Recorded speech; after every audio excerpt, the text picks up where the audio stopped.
My friend Richard off, and I'm basically parked the car and I'm gonna walk down to Moonlight Beach on the sidewalk. It's only like 10-minute walk, and videotape the ocean. And if the tide's right, I'm gonna walk along the ocean. And I think I'm gonna walk down to Stone Steps where I was last night when it was dark, and go up the stairs and talk along the beach. It's about Richard's apartment. And old Encinitas it really hasn't changed. You know, I was telling Richard, I have to remind myself that when I originally moved here, it was 46 years ago. I left in 1990, which is 30 years ago.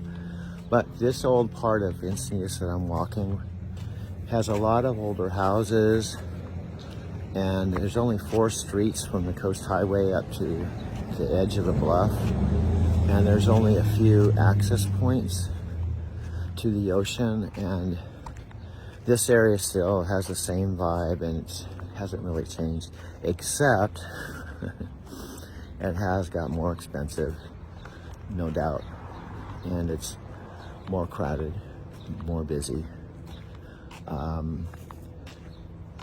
know, that kind of thing.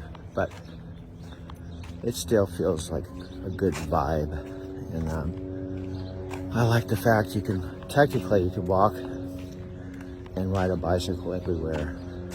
You don't really have to have a car here. Old Encinitas Historical Society schoolhouse from 1883. 1883. Encinitas is an old, see, this is 390 West F Street.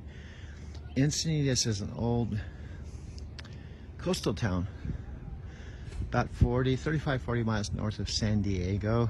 And I guess this elementary school is no longer, it's no longer elementary school. By the way, these boat houses here, which are really famous here in Encinitas, they're directly across the street from Richard's apartment, the boat houses. So I'm just walking basically through this alley here, and almost this is the street. You can see the surfers out there.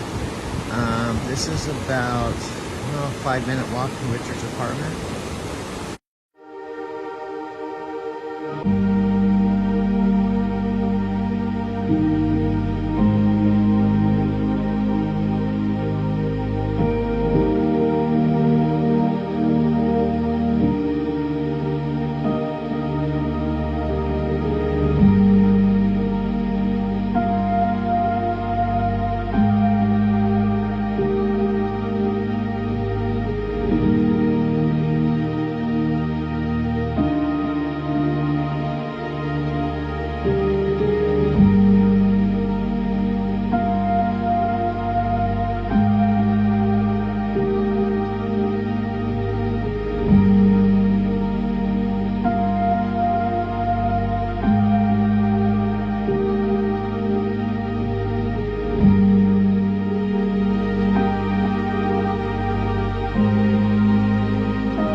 Now, what's cool is I'm doing these real live photos and videos here. I'm not taking past photos and videos from previous times this week. I'm actually, because I'm here, able to do this. And I can walk down to, because of to me it's still a miracle with one of these no iPhones, that I can walk along the beach, look like the tide's starting to come up towards stone steps. I'm not going to be able to walk down there right now because the tide's starting to get a little high. But the point is, I can walk down to the beach now, make an iMovie for you, blend it all with voice or whatever I want to, and I can be down here at the beach and download it to Facebook, and you can watch it. And you may be in Colorado like Barbara, you may be in Japan like one of my Japanese friends, or you could be anywhere in the world and see this. And so I'm able to just do all this with my phone in the palm of my hand. I'm still tripping out how easy it is to design and do this kind of stuff.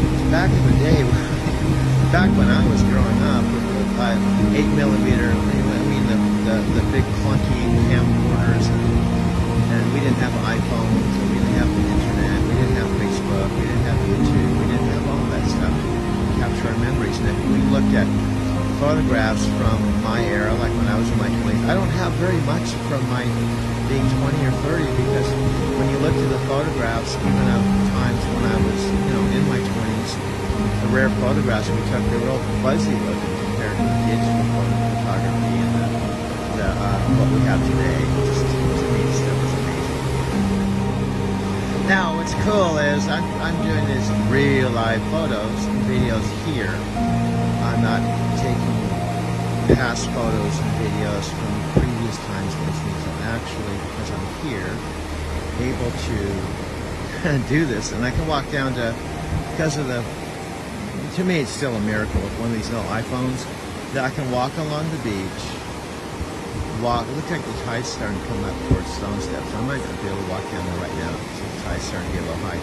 But the point is, I can walk down to the beach now, make an iMovie for you, blend it all with voice or whatever I want to, and I can be down here at the beach and download it to Facebook, and you can watch it. And you may be in Colorado like Barbara, you may be in Japan like one of my Japanese friends, or you can be anywhere in the world and see this. And so I'm able to just do all this with my phone in the palm of my hand. I'm still tripping out how easy it is to design and to do this kind of stuff. Because back in the day, back when I was growing up with the 8mm, the big clunky camcorders, and we didn't have iPhones, and we didn't have the internet, we didn't have Facebook, we didn't have YouTube, we didn't have all that stuff to capture our memories. And if we looked at photographs from my era, like when I was in my 20s, I don't have very much from my being 20 or 30, because when you looked at the photographs, even of times when I was, in my 20s, the rare photographs we took, they were all fuzzy looking compared to the digital photography and what we have today. Just, to me, it still is amazing. Now, I am officially on the beach, and for me, given that I'm not officially living here, this is a real treat. But the flip side too, it's about a 6-hour drive from my house. So from my house out in the middle of the desert between Phoenix and Tucson, I can leave like 5 in the morning and I can be here at 11 o'clock, 12 o'clock. And it makes for a really wonderful long weekend. And all it costs me is a little bit of gas money, a little bit of time. I can be here on the beach in Encinitas camp where kids can learn how to surf. Right here. Like I said, this is surf capital of the world here. One of them. So, the point is, I sometimes, I kind of took it for granted, to think that it was almost 40 years ago, 4 decades ago, I was here, kind of living the dream, young, 27, 28, married. Graduated from the New Mexico School of Natural Therapeutics with my wife, who was an RN. And we had a pretty good life here. Beach where I met my girlfriend Carol Cook. She was out surfing these, not these exact waves, but waves like this, with a wetsuit. And I was standing on top of stone steps watching her, and she walked up and stood next to me, and we started a conversation which led to a relationship. We're almost to stone steps, but again, stone steps, this would be about 1976 or so that's 24 plus 21, 45 years ago. Hard to believe. Rip Curl School. Rip Curl Surf School. Encinitas, almost to stone steps. When I get up there, I'm going to probably stop and just videotape the ocean. And I think of Carol.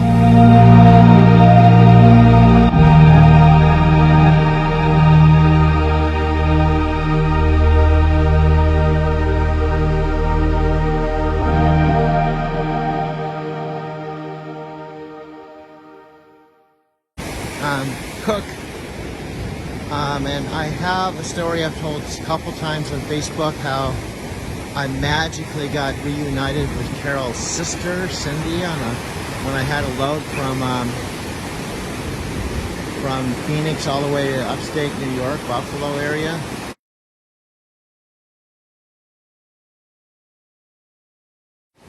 How I was thinking of Carol, and I did not have a picture of her.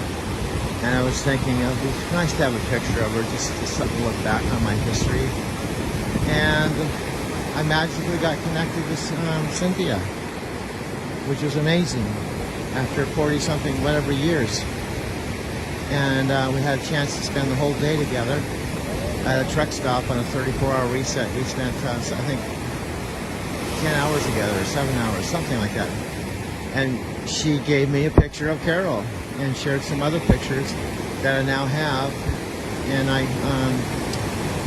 we got a chance to talk and connect and talk about Carol's death and some of the things I didn't know about Carol, about the problems she had before I met her related to her mental health and her mother dying of cancer and her stepmom and her relationship with her dad, and gave me some more backstory so that I could better understand, why she took her life.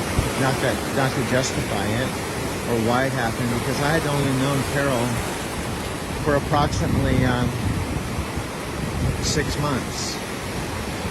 And she was very positive. She surfed, she played the piano. She was a born-again Christian. She was very religious. She gave me this wonderful book that I have pictures of, and the quote that she wrote in the book on my birthday, September 13th, I think it was 1976, about Bible passages about living your life, And we walked along this beach, talked a lot,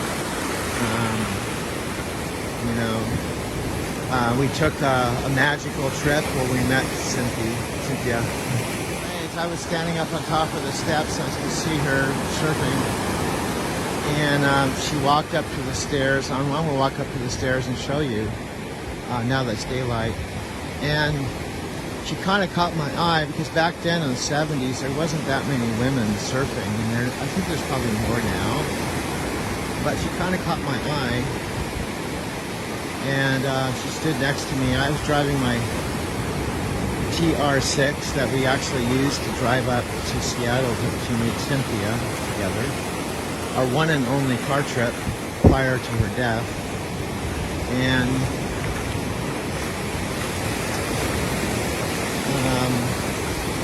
but you can see the steps there. She stood next to me. I'll walk up the stairs and film it all, but she stood next to me, and we started chit-chatting, and one thing led to another. And she gave me her phone number, And I told Cindy this. I said, one thing she asked me, she said, I hope you don't mind my father's filthy rich. Something like that. And I told her, I don't mind if your father's rich. It's not a big deal.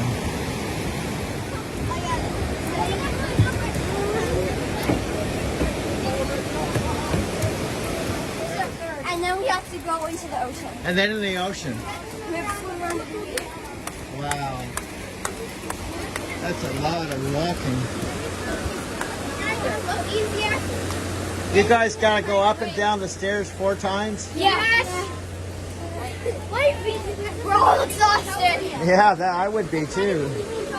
Stopped at this platform here on stone steps. I guess these are kids in lifeguard training. Going up and down the stone step stairs where again I met Carol. So I'm gonna make this little movie live. I'm gonna make it right here on top of the steps. In dedication to Carol Cook, who I met here, who's no longer with us, physically at least.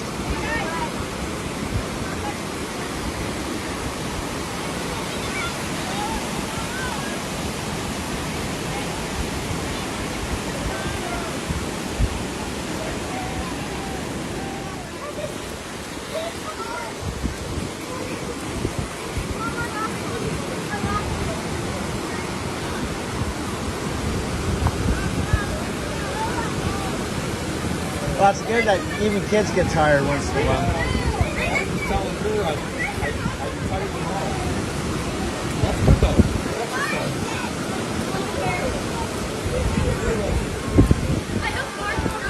And then they jump in the ocean too.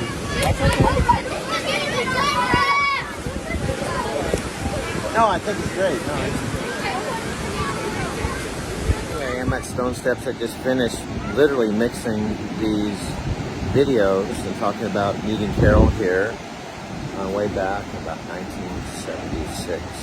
So I'm in this video. It's about 17 minutes long. Special hello, Cynthia. Hope you get this okay. We're so glad we got reconnected, and I'm here officially where I met Carol. Stone Steps Beach is really awesome.